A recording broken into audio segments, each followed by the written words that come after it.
little local boy from Starkville County. Riley has a BA from Houghton College and his Juris Doctorate from SUNY Buffalo School of Law. You and were planning on going back to Vietnam, that this would ultimately lead into a book, and to those three individuals, was that there? The three individuals came later in the process. When I went back to Vietnam and came back, I did write an article for Naval History Magazine, which was published in Naval History Magazine. But when I decided to take it the next step, I felt, especially in the case of one of these men that had been where I was supposed to have been the night he was killed, I wanted to meet his kids, because his kids were left basically without parents after that happened. And so once I tracked them down up in Michigan, or two of his daughters, then I decided, well, there's these other two families that I knew these gentlemen, and it'd probably be fitting if I'm going to do a book to include them, not just in memory of them, but in the fact that it also describes the type of warfare going on in the Mekong Delta area in 1969 and 70. It sort of fills it out. And so it was a combination. You are quoted as saying that the life of a soldier can end in a second, but the pain of the family goes on forever. Could you kind of use that quotation and talk a little bit about the three individuals that you had, Chief Tozer, Jim Roast, and Bob Olson? Just quickly, I will. They're in the book. Chief Tozer was in the Navy on patrol boats like I was. And one night when I was supposed to be assigned to a place we called Blood Alley because there was a lot of action there, I got reassigned at the base camp that night, and he went out and took my place. And he was killed that night. And the guy that drove the boat didn't put him in for the Silver Star. He received it, but I watched the chief die. I talked to him before he died.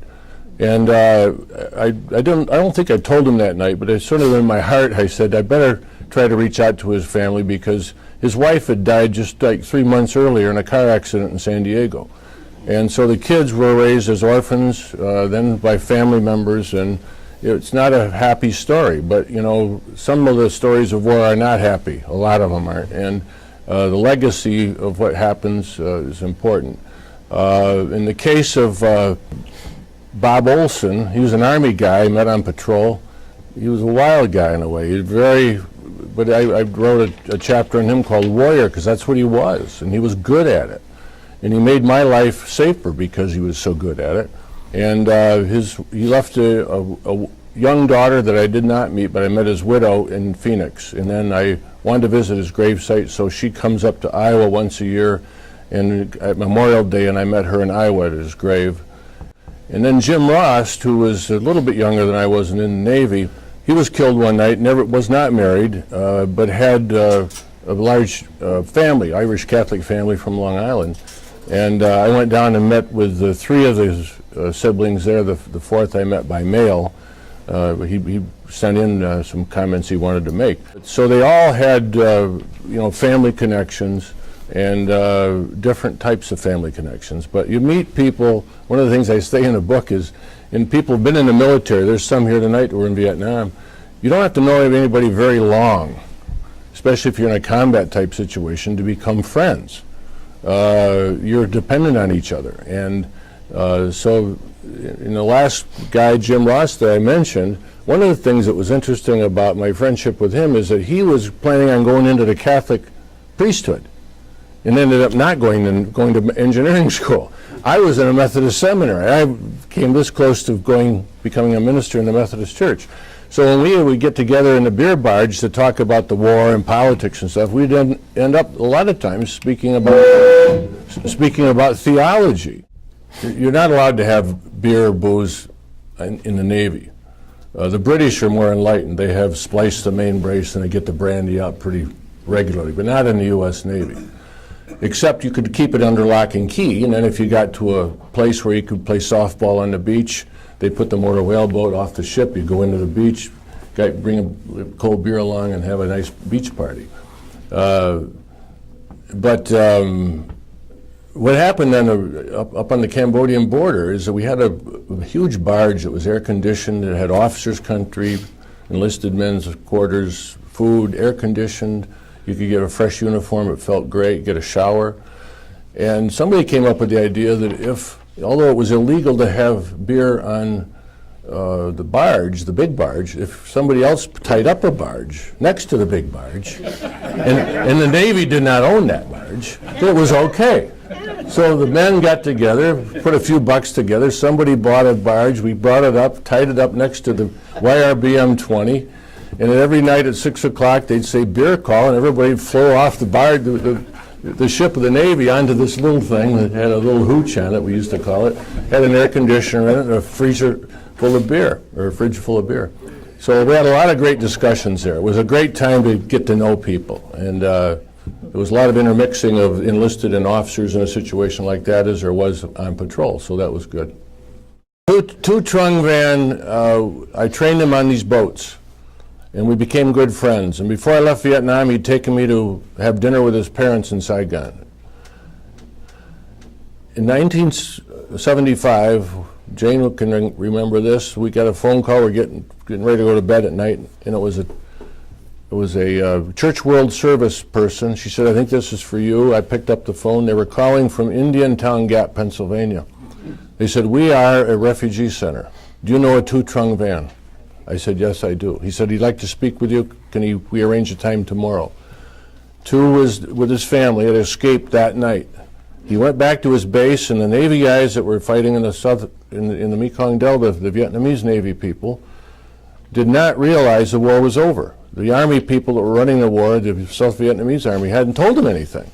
And their commander called in and said, we just were notified that in 3 hours we're surrendering to the North Vietnamese in Saigon, and we don't think it'll be good, especially for officers, to stay in this country. And so we're going to take off in small boats, and we have a couple destroyers in the South China Sea.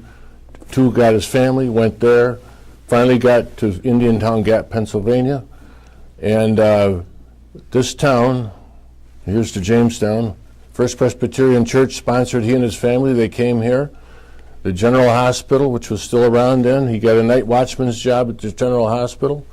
He went back and got his 2-year degree at JCC. The weather was tough, though. And he, remember 77? Yeah, we remember that. We had it again this year. He went down and got his last 2 years of education in Jacksonville, and he's now retired from having a 25-year career at Shell Oil and lives in Dallas. But he was back visiting his mom and arranged this trip for me to go back in 2010. And it's a wonderful story of a friendship made in never having thought it would go much more than a year there in Vietnam. It ended up being a lifelong friendship. Would you do the book again?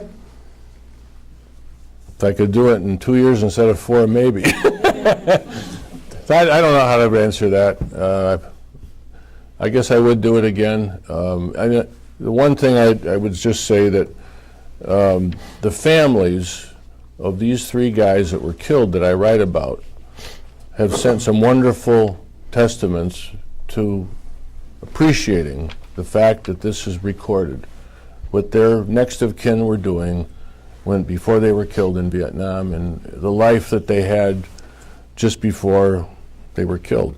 And so I've appreciated those letters. I mean, the book, I highly recommend. You will enjoy reading because it's a terrific odyssey. It's Raleigh's story, and it's also a very spiritual story. And you quoted as saying, "Death is a great mystery, but its presence gives a new dimension to life. Life is so temporary, yet at the same time so eternal." I mean, that's pretty profound stuff, Rolland Kidder. Sounds like an ex-seminarian, doesn't it? Yeah. I would end the book with a chapter called Requiem. And how was I going to end this story? I went and visited the graves of each of these guys. And they're buried near their hometowns. And then I'm in Washington quite a bit with the things I do, and so I took pictures of the name on the wall, Vietnam Wall, and I put them in 3 different sections. And I said, well, what am I going to write about now that I've figured out this is what I want to do? And I remembered when I sang in the church choir, and I called Marilee Schmidt, who was our choir director. I said, Marilee, what about that Mozart Requiem? Oh, yeah, it's a great, I said, I remember singing that. And she said, well, you can go online and get the words for it. So I incorporated Mozart's Requiem in the last chapter to sort of wrap it up, I guess you might say. So, but thank you for reminding me of that side of things. Yeah. Thank you for coming. Thank you.